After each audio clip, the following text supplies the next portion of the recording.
दोस्तों हमारे प्यारे देश अमेरिका के अंदर जो एक चीज चल रही है ना वो बहुत ही खतरनाक है and I am very very surprise कि उसके बारे में ना कोई बात नहीं कर रहा है। 2-4 मिनट में बस बात करते हैं, मैं कोई स्क्रीन शेयर वगैरह नहीं करूंगा, खाली हार्ट टू हार्ट आपसे कॉन्वर्सेशन है कि आपको पता है अगस्त 2025 का महीना इतिहास में पहली बार हुआ है कि गोल्ड के प्राइस ने एक महीने में एग्जैक्टली 10% का पंप अर्जित किया है। दोस्तों आपको मैं वैसे कॉन्टेक्स्ट के लिए बता दूं कि S&P 500 निफ्टी ये सारी चीजें पिछले 50-100 सालों में एवरेज 10 से 12% ग्रो करती हैं। आपको आपके फाइनेंशियल एडवाइजर ने भी बताया होगा, बट गोल्ड 10% बढ़ा है। अब इसके बाद मैं आपको ना एक के बाद एक ऐसे स्टैटिस्टिक्स बताने वाला हूं जिससे आपके होश उड़ जाएंगे और उसके लिए प्रिपेयर कैसे करना है वो भी मैं आपको बताऊंगा। बट उससे पहले दोस्तों nothing in this video is financial advice. ये वीडियो सिर्फ एजुकेशन पर्पस से के लिए है। I am not a registered financial advisor. मुझसे बात करनी है तो पेट्रियन पर आकर जुड़िए, जिसका लिंक जो है डिस्क्रिप्शन में दे रखा है। अब देखिए यूएस में ना बहुत सारी चीजें खराब हो रखी है। मैं आपको एक एग्जांपल बताता हूं। एग्जैक्टली 2 साल पहले यूएस की अनएम्प्लॉयमेंट रेट यानी कि बेरोजगारी दर ऑलमोस्ट 3% आ गई थी और अभी कल डेटा अनाउंस हुआ है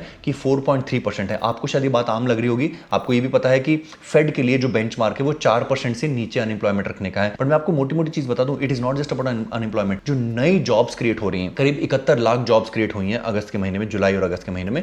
और जिन लोगों ने अनएम्प्लॉयमेंट के लिए या फिर जॉब के लिए अप्लाई किया है वो लोग हैं करीब 73-74 लाख। 2021 की पीक कोविड जो डेल्टा वेरिएंट चल रहा था उसके बाद पहली बार इतिहास में हुआ है अमेरिका में जॉब सीकर्स की संख्या ज्यादा है, जॉब्स अवेलेबल की संख्या कम है। यानी कि जो जितने लोग जॉब ढूंढ रहे हैं उससे कम जॉब मार्केट में उपलब्ध है। और देखिए एक कहते हैं ना अंग्रेजी में कहावत है एडिंग इंसल्ट टू इंजरी। ये जो नई जॉब ओपनिंग्स का डेटा आता है, क्या आप इस पर ट्रस्ट कर सकते हो? जून और मई के महीने में लगातार 2 बार ब्यूरो ऑफ लेबर स्टैटिस्टिक्स ने इस आंकड़े को करीब करीब 1,40,000 या 1,50,000 न्यू जोल्ट जॉब ओपनिंग्स की बात की थी और उसको रिवाइज करके उन्होंने 30-40 हजार और जून के महीने में तो सिर्फ 14,000 कह दिया। उन्होंने कहा उस समय हमसे गलती हो गई थी, असल में जॉब ओपनिंग्स तो सिर्फ 14,000 ही हैं। That also opens up a big Pandora box. America सच बोल रहा है कि नहीं? और वैसे आपको याद होगा कि डोनाल्ड ट्रंप ने इसलिए BLS bureau of labour statistics के हेड को फायर भी करने की बात की थी और कर दिया था शायद, जो भी है।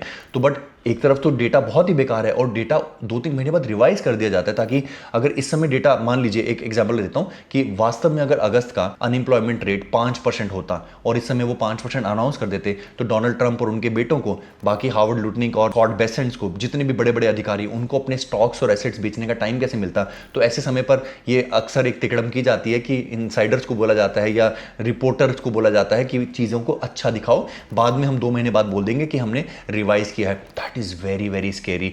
4.3% unemployment data itself is scary. अब ये अगले 2 मिनटों में मैं आपको स्टैगफ्लेशन के बारे में बताऊंगा। स्टैगफ्लेशन क्या होती है? स्टैगफ्लेशन एक ऐसा फिनोमिना होता है जो रिसेशन का बाप है। रिसेशन में क्या होता है? मंदी, बेरोजगारी, चीजें स्लो हो जाती है, डिमांड घट जाती है। यहां पर पहली बार हो रहा है, जो 2008 में नहीं हुआ, 2020 में नहीं हुआ। ये एक ऐसी रिसेशन की तरफ अमेरिका बढ़ रहा है जिसमें महंगाई भी बढ़ी हुई है। महंगाई अक्सर रिसेशन में कम होती है। यहां पर महंगाई की दर पिछले 3 महीनों से कैसी आई है? 2.3%, 2.4%, 2.7%, तो बढ़ती जा रही है।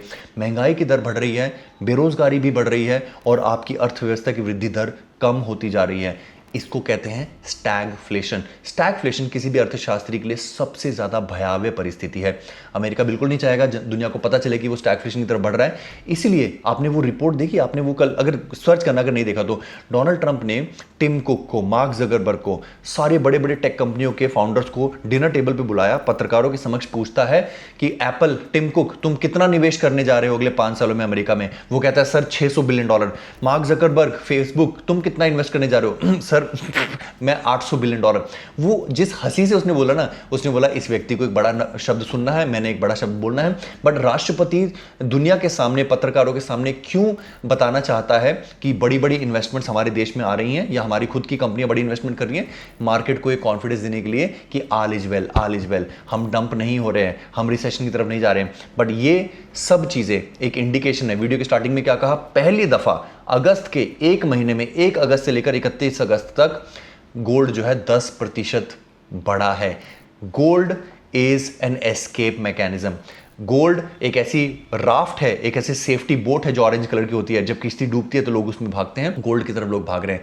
वैसे डिजिटल गोल्ड बिटकॉइन है, इसलिए हमारे माता पिता ने हमारे लिए बहुत सारा गोल्ड खरीद कर रखा। अब हम डिजिटल गोल्ड यानी कि एक बड़ी सेफ्टी राफ्ट जिसमें पीछे एक मोटर बोट भी लगी हो ताकि हम जल्दी से रिसेशन से बाहर निकले, वो भी हम होल्ड कर रहे हैं। And you know what happens if there is a recession, and I don't know, I am not saying recession आने वाली है, ये रिसेशन चल रही है। पिछली क्वार्टर में 3.3% की जीडीपी ग्रोथ रेट आई थी, which is very good. GDP growth जब तक नेगेटिव नहीं होती है तब तक रिसेशन नहीं होती है। बट उससे पहले क्वार्टर को क्या हुआ था, अक्टूबर नवंबर दिसंबर 2024 को -0.5%। तो कभी तोला कभी माशा।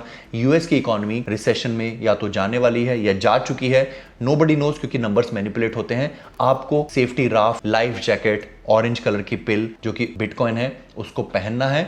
और इस समय मैं आपको फिर से आगाह कराऊंगा, अगर ऐसा कुछ अनफोर्सीन होता है, दुर्भाग्यपूर्ण चीज होती है, तो ऑल्ट कॉइन्स नहीं बचेंगे। मैं आपको डराने के लिए नहीं कह रहा हूं, you should hold alt coins, but हर समय पिछले 4 साल में रोहित शर्मा का 50-30-15-5 रूल आपको हर मौसम से बचाएगा। अपना ख्याल रखें, अपने माता पिता का ख्याल रखें। धन्यवाद, जय हिंद।